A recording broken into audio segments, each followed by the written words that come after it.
చంద్రబాబు ముఖ్యమంత్రి అయిన తర్వాత పార్లమెంట్కి ఎన్నికలు జరిగాయి. పార్లమెంట్ ఎన్నికలకు ముందు ఆంధ్ర ప్రజానీకానికి ఇచ్చినటువంటి వరాలు ఆకాశమే హద్దుగా వరాలు ఇచ్చాడు.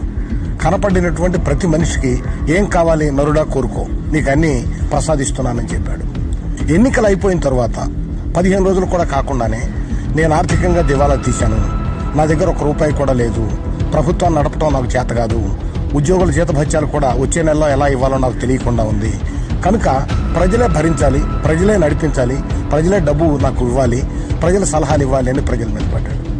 ఇది బహుశా నాకు తెలిసినంత వరకు భారతదేశ చరిత్రలో ఏ రాష్ట్ర ప్రభుత్వం కూడా అధికారపూర్వకంగా నేను దివాలా తీశాను అని ప్రకటించుకున్నటువంటి సందర్భం ఇంతవరకు కని విని ఎరుగు. ఆవేదన ఉంది, మనం ఆవేదన ఇచ్చాం, సూపర్ 6 చెప్పాం, చూస్తే భయం వేస్తాం, ముందు కదలలేకపోతున్నాం. ఈ విషయాలు రాష్ట్ర ప్రజానికం కూడా ఆలోచించారు.